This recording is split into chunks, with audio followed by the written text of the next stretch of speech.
Need for Speed just posted a blog about how the catch-up packs will work for volume 6 through 9, and the reason they're changing it is because they added a premium tier to all of the speed passes for these volumes, and you can't just buy one catch-up pack and then get access to all of the cars that the people that played the game had and paid for and actually grinded for. Anyways, it's kind of a confusing mess, so I'm going to try to simplify it for you in this video. Let's go.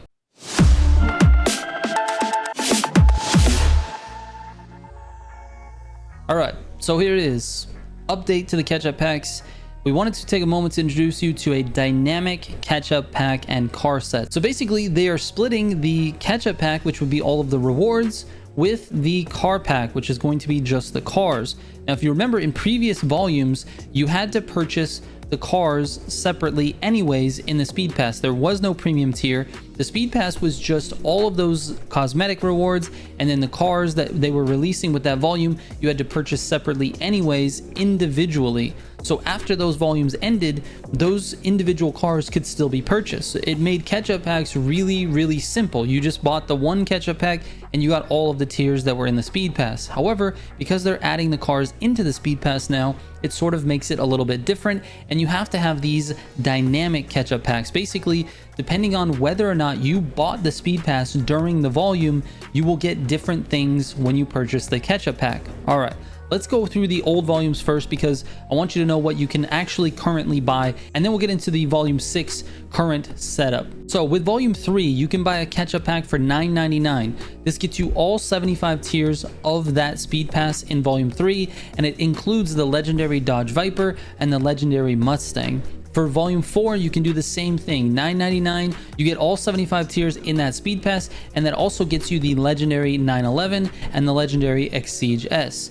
And then finally with volume 5, you can do the exact same thing. $9.99 gets you all 75 tiers plus the custom Beetle and the custom Buick Grand National. All right, that's pretty simple. Let's move into the future. So with volume 6, they're announcing today, so it gives you time to react, that the catch-up pack will be changing. Here's what's going to happen. There's basically two groups of people, right? There's people who bought the premium speed pass and just didn't have time to finish it, and then there's people who didn't buy this premium speed pass. Maybe they didn't play it at all during the volume, or maybe they played a little bit, got a couple of rewards. Either way, they didn't buy the speed pass. So there's people who bought it and people who didn't. Now, the people who bought the premium speed pass during the volume, when the volume was active, they can go and buy the catch-up pack and just get instant access to all the rewards that were in it. So they bought the speed pass for $9.99 in the beginning during the volume. Now they can just pay $2.99 and get all of those rewards without having to do any of the work. Some people, that might be worth it, and some people just maybe didn't have time to go and grind all of the tiers, and so they just want to use this catch-up pack to get instant access.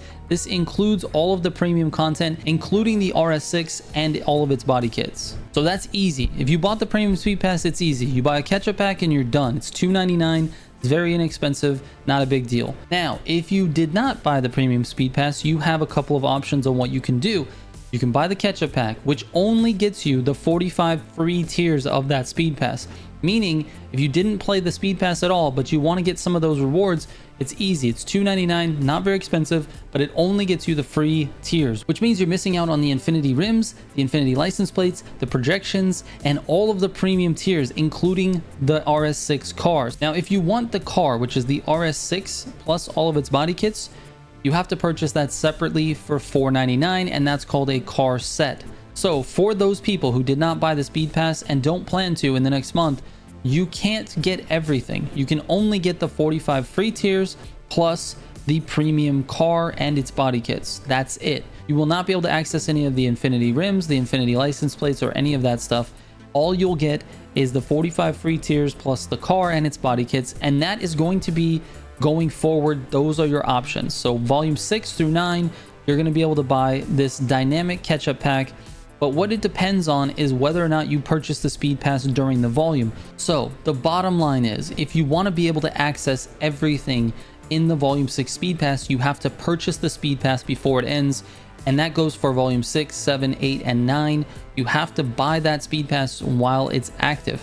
Right now, you have 18 days left in order to buy this speed pass to gain access to everything. If you do not do that, you still have the ability to get all of the cars, but you won't be able to get all of the customization options that are offered in that speed pass. Now, I know the cars are like the big thing, and that's why they're making those available separately, but All of these customizations are really cool. Those infinity rims and license plates are just really cool, and it's nice to be able to have those and customize other cars with those as well. Now, if you don't care about the customizations and you only want the cars, this is actually quite a good deal because you don't have to buy the full speed pass in order to get all of the cars. You can just purchase the catch-up pack plus the car pack, and it's actually cheaper. $2.99 plus $4.99, that's $8 as opposed to the $10. It's saving you $2 and you don't have to pay for any of the customizations.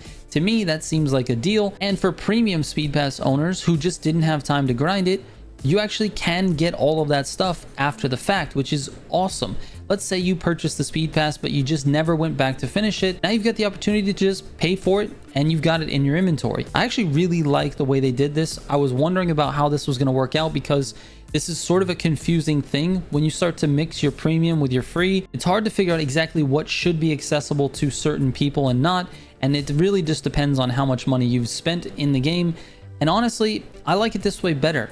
The old volumes where you have to buy the cars individually is so much more expensive and it really just doesn't fit most players' budgets. I think this is more than reasonable. The maximum amount of money that you're going to be spending is if you bought the premium pass and then you just didn't finish it and then you pay $2.99 afterwards. So $13 and you get everything. Whereas before, car packs were like $9, $5. You had to spend $20+ just to get all of the new stuff in the game. Whereas this way you can actually get everything and only pay a maximum of about $13. I like it. I think this actually fits really well, and I can appreciate this new strategy moving into this year. I'm really looking forward to Volume 7, and there's going to be lots more content coming up. So anytime there's news like this, you guys can definitely expect a video from the channel. I'm excited about Need for Speed this year. I'm excited about Volume 7. I can't wait for Drift and Drag, and that's what we're getting here in about 18 days, guys. It's going to come super, super fast. Anyways, thank you guys so much for watching. I really appreciate it. I will catch you on the next one. Trigger out.